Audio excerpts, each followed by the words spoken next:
Oh my god. Bo? Why do these girls think, like, I want to fuck their boyfriend? That is, like, so not true.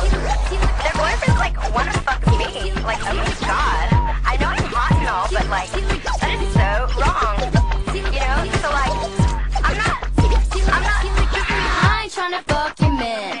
Everybody know he my #1 fan. I done been there, done that, bitch. And you wanna get mad, bitch? I don't give a damn. This is how I do, you is how I don't. Talking all the shit, but you know you really won't. Feeling insecure when I come around the spot. See, like, get it crunk, so I drop it like it's hot. I see you in the corner grilling me from over there. Cause you know your boo like to hit me straight rear. Nothing up inside while he pulling on my hair. Hated or love it, the underdog's right there. I ain't tryna fuck you, man. Everybody know he my #1 fan. I done been there, done that, bitch. And you wanna get mad, bitch? I don't give a damn. I ain't tryna fuck you, man. Everybody know he my #1 fan. I done been there, done that, bitch. And you wanna get mad, bitch? I don't give a damn. I ain't tryna fuck your man. Looking at my MySpace lotion in his hand. When he look at you, he be thinking about me. Take your bands back, bitch, now I got the key. Flossing around the city, everybody know my name. Yeah, I got your man with bitch with no game. Sucker ass fool, I don't wanna wear your chain. I got my own diamond spell out in my name. And he the type of dude that me and my girls laugh at. Tryna holler at me, nah, he can't have that. Need to quit talking like a bitch before I slap that. Even if I pop some pills, I wouldn't tap that. I ain't tryna fuck you, man. Everybody know he my #1 fan. I done been there, done that, bitch. And you wanna get mad, bitch? I don't give a damn. I ain't tryna fuck you, man. Everybody know he my #1 fan. I done been there, done that, bitch. And you wanna get mad, bitch? I don't give a damn.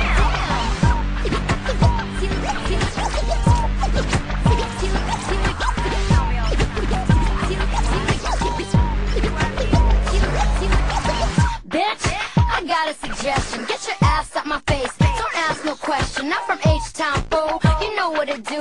We be sipping on some service, spray up your crew. I don't know why you think I wanna rape your boo. But then again, if I was you, I would hate me too. I'm a badass bitch and you can't get nothing. Y'all need to tell your boy something.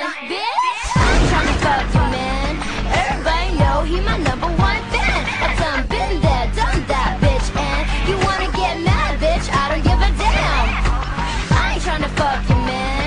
Everybody know he my #1 fan. I done been there, done that, bitch. And you wanna get mad, bitch? I don't give a damn.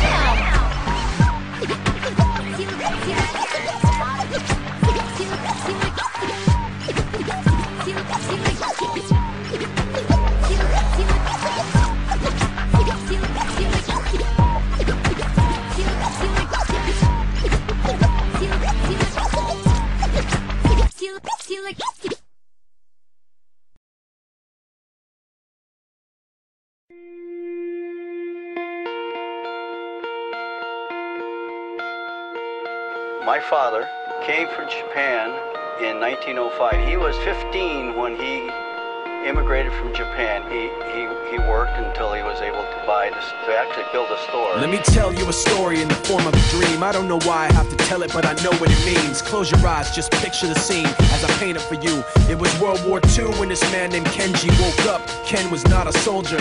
He was just a man with a family who owned a store in LA. That day, he crawled out of bed like he always did, bacon and eggs with wife and kids. He lived on the second floor of a little store he ran. He moved to LA from Japan, they called him immigrant. In Japanese, he'd say he was called Issei. That meant first generation in the United States, when everybody was afraid of the Germans, afraid of the Japs, but most of all afraid of a homeland attack. And that morning, when Ken went out on the doormat, his world went black, cause right there, front page news, 3 weeks before 1942, Pearl Harbor's been bombed and the Japs are coming. Pictures of soldiers dying and running. Ken knew what it would lead to, just like he guessed. The president said the evil Japanese in our home country would be locked away. They gave Ken a couple of days to get his whole life packed in 2 bags. Just 2 bags, couldn't even pack his clothes. Some folks didn't even have a suitcase to pack anything in, so 2 trash bags is all they gave them. And when the kids asked Mom, where are we going? Nobody even knew what to say to them. Ken didn't want to lie, he said the US is looking for spies. So we have to live in a place called Manzanar, where a lot of Japanese people are. Stop it, don't look at the gunman. You don't want to get your soldiers wondering if you're gonna run or not, cause if you run then you might get shot. Other than that, try not to think about it. Try not to worry about it being so crowded. Cause someday we'll get out, someday, someday.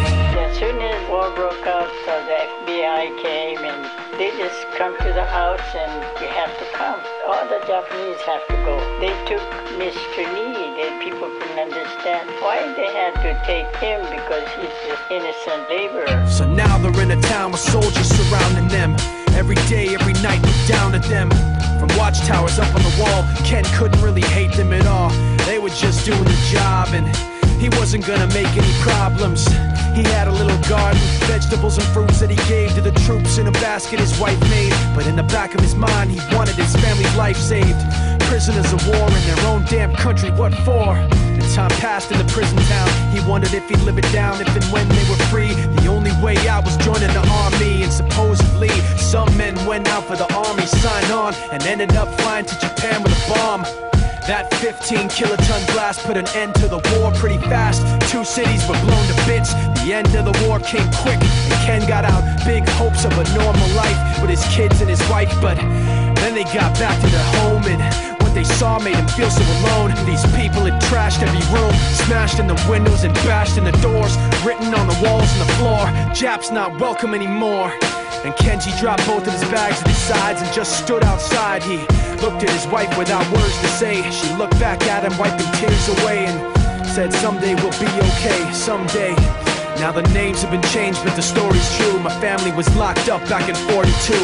My family was there where it was dark and damp, and they called it an internment camp. When we first got back from camp, it was pretty bad. I remember my husband said, "Oh, we're gonna stay till last." Then my husband died before they closed the camp.